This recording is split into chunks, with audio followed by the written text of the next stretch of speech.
If you're looking for a Pac-12 dark horse in 2023, look no further than Oregon State. Everybody wants to talk about USC and Oregon, Washington, Utah, guys like that, but we're forgetting about this Beavers team that won 10 games last year for just the third time in program history and are rolling into 2023 with tons of momentum. With an improved quarterback, a stingy defense, and a home schedule that sees them host Utah, UCLA, and Washington, Oregon State could be a team that slips into the Pac-12 championship when no one else is expecting it. So welcome back to the Gridiron Expert, guys. We're so glad that you could join us today. As always, please continue to like, comment, subscribe, share our videos, and of course, check out everything down in the description below, including our expert picks over on our website, thegridironexpert.com, some of the best college football and NFL spread picks in the entire country, beating out over 80% of the national analysts and handicappers each of the last 5 years. Yes, 80% we've beaten out each of the last 5 years. Our prices are some of the lowest in the country. Go check them out. Sign up today for guaranteed money right back in your pocket. Go check out our Patreon account as well for exclusive college football content year-round and more access directly to us here at the Gridiron Expert. Join our Patreon Wall of Fame and gain access to all of that exclusive content. And also, check out our address down in the description below, our mailing address. Send us some gear to represent your team in every single GE video to become part of our GE Nation as we continue to expand that from coast to coast. We need some more Pac-12 representation. We would love for you guys to take advantage of that. So let's take a look at Oregon State. I love this Beavers team. I love what Jonathan Smith is doing in Corvallis. I mean, look, it's kind of crazy to say that team that won 10 games last year went 10-3 with a blowout win over Florida in their bowl game is a dark horse entering this season. But the Pac-12 is just so loaded this year with talent that I think we're kind of overlooking this Beavers team. 8 starters back offensively, including DJ Uiagalelei at quarterback, transferring in from Clemson, where he threw for over 5,600 yards, 36 touchdowns, and 17 interceptions in 3 years with the Tigers. Kind of an up-and-down career. Up and down seasons, probably bad first year when he was a full-time starter. Improved a little bit last year, ushered out, though, because of the addition of Cade Klubnik. That's huge for Oregon State. Huge to get a guy that has a legitimate Power 5 experience and has the talent that we have seen from time to time. But what's more impressive for Oregon State is their run game. Their running back core is loaded. Damian Martinez and Deshaun Fenwick are both back in the running back core, a running back and a running game that averaged over 196 rushing yards per game last year. The offensive line is loaded once again. This offense is going to be scary good. The defense, same can be said for them. They allowed just 20 points per game last year, giving up just 333 yards per game. They returned just 5 starters. They do lose 5 of their top 7 tacklers. That's a bit of a concern, but the defensive line looking to be pretty strong. And the back 7, I think, will just get better as the year goes on. This Oregon State team, guys, is carrying a lot of momentum, as we mentioned. They know how to defend home field. They're 12-1 at home over the last 2 years. The lone loss last year in the final 2 minutes to USC, losing just 17-14. And keep in mind, Oregon State Stadium, newly renovated. It's going to be a really exciting time for this football program. You take a look at Oregon State's schedule. Pretty favorable, very favorable home slate for ushering in a relatively new stadium, if you want to call it that. I do think that the Beavers start 3-0. I don't really see any challenges in those first 3 weeks. They should take care of San Jose State, UC Davis, and San Diego State. The Aztecs probably the toughest of those 3 teams, but the Beavers get to host them at home, and the Aztecs going to have a rough go-around, I think, offensively this season.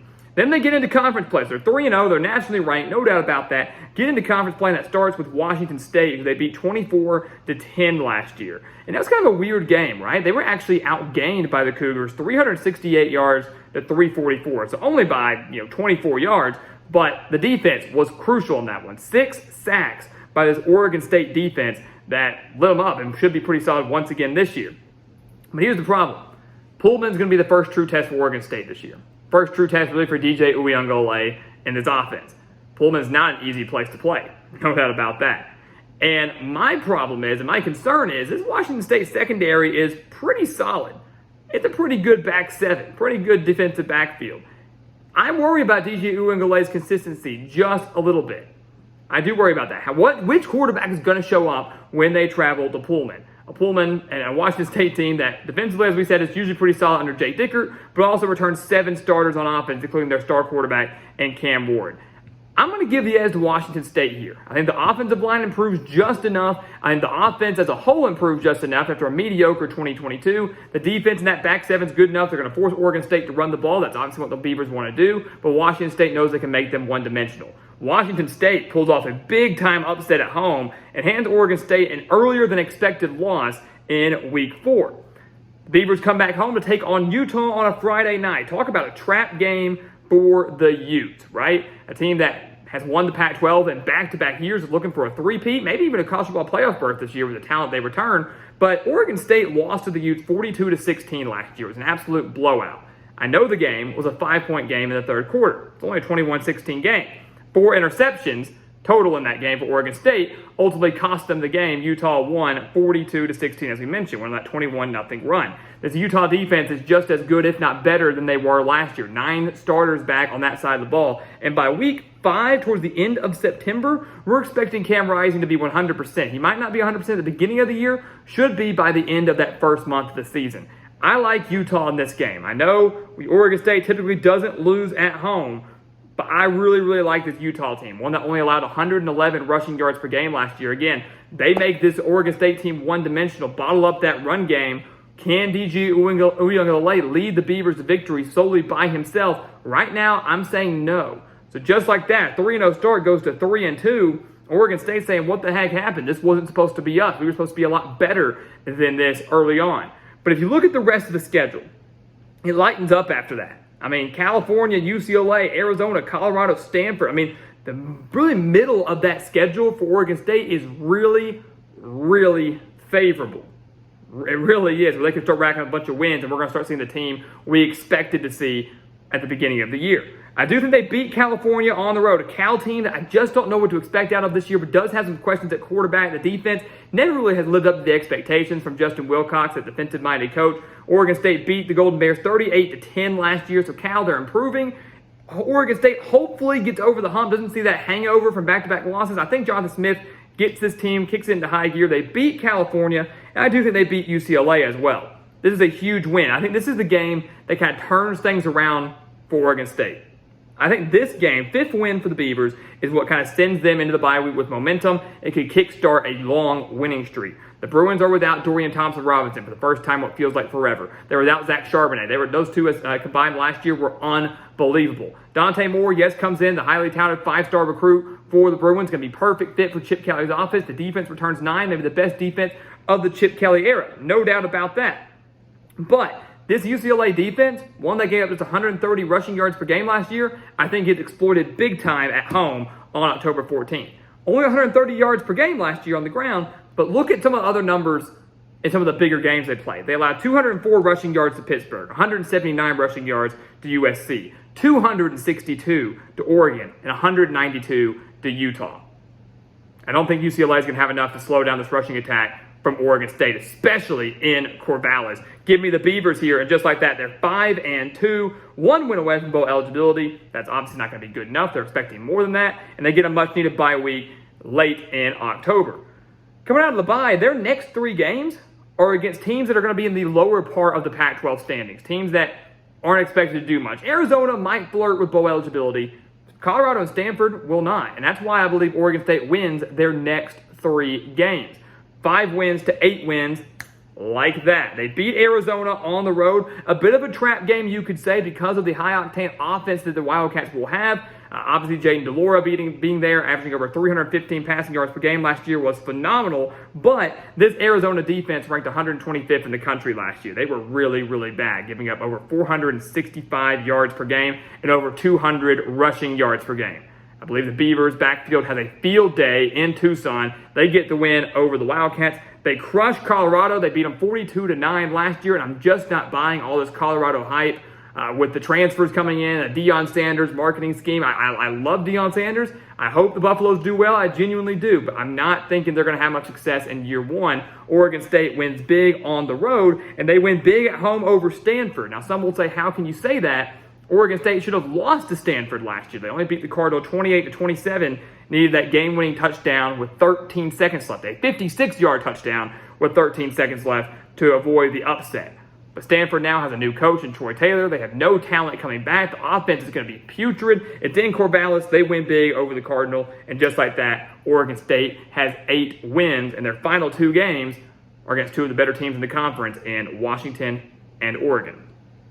This is where the season's defined here, in my opinion. They win both the 10-win season, 10-win regular season, and they probably are going to the Pac-12 championship game. They lose both, 8 wins, still nothing to hang your head about. But obviously some would view as a disappointment. Split them, 9 wins, match last year's win total, still have another shot at back-to-back 10-win seasons, and that's pretty dang good. We look at these 2 games here. Washington at home on Senior Day, a place where, again, Oregon State typically does not lose. Last year when they played the Huskies in Seattle, Oregon State nearly won the game. Lost to them 24-21. They were outgained 398 yards to 262 yards, and yet somehow almost won the game in Seattle. That was a heartbreaker if you watch that one. I think it was a Friday night game, if I'm not mistaken. I think Oregon State gets their revenge over the Huskies.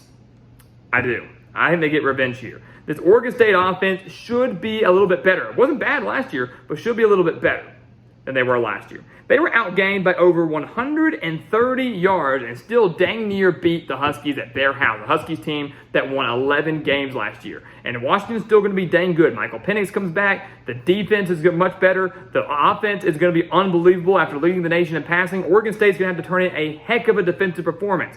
They turned in a semi-decent one last year, all things considered. Held the Huskies just 24 points. I think they win at home on Senior Day. An emotional day for Jonathan Smith and his Beaver squad that have built themselves up year after year after year. They get a huge monumental win over Washington that will shake up the Pac-12 standings, that might even shake up the college football playoff race to clinch their 9th win of the year to match last year's win total. And they go into the season finale at Oregon to take on a Ducks team that, let's be honest here, Oregon State should have lost to last year. They trailed 31-10 late in the third quarter, and just a slew of mistakes from Oregon led to the Oregon State win, 38-34 over the Ducks. Now the game is in Eugene. Bo Nix returns for Oregon. The offense is going to be electric once again. Again, look at that. Last year, Oregon outgained the Beavers 470-328. Outgained them by 142 yards. The Beavers had just 60 passing yards in that game last year and somehow found a way to win. Now in Eugene, I just don't see it happening. I just don't see it happening. Bo Nix also a little bit banged up in that game. So I think they dropped the game to Oregon. But Oregon State still finishes the year, guys, at 9-3. You talk to any Beavers fan a few years ago and say, hey, you're going to win 10 games in 2022, and you're going to follow that up with a 9-win season in 2023, possibly another 10-win if you win your bowl game, and they take that. 3 conference losses probably will not get them to the Pac-12 championship game, but this Oregon State team, guys, is legit. I know some will say, go look at their schedule last year. They had 3 miraculous wins. Last play of the game, they beat Fresno State. They had the miracle touchdown against Stanford, and then the miracle win against Oregon. Their 9-win season easily could have been 6. Easily could have been just a 6-6 team last year. Oregon State was very fortunate in 2022. However, they benefited a lot from those close games. They learned how to close out games. They learned not to give up. They didn't give up against Stanford. They didn't give up against Oregon. They found a way to come back and win with a little bit of luck on their side. This year, an improved offense, a stingy defense, an underrated home field advantage. Jonathan Smith will have his team in Pac-12 title contention late into November. They will match last year's win total at 9-3. They will go to an amazing bowl game once again in 2023 and have a shot at back-to-back 10-win seasons. It will be an unbelievable year. He's building something in Corvallis, guys. Do not sleep on the Beavers. You're hearing about all these other powers. Oregon State's going to surprise you. And if they struggle early out of the gate, early in September, don't count them out because they will get hot in the month of October and well into November. So guys, as always, thank you so much for watching us here at the Gridiron Expert on YouTube. Make sure to continue to like, comment, subscribe, share our videos, and of course, check out everything down in the description below. Our expert picks over on our website, thegridironexpert.com. Do not miss out on that. Check out our Patreon account for exclusive college football content year-round. Check out our mailing address to send us some of your team's gear to be represented in every single Gridiron Expert video as we expand our GE Nation from coast to coast. And once again, guys, as always, thank you so much for watching, and we'll see you next time right here on the Gridiron Expert.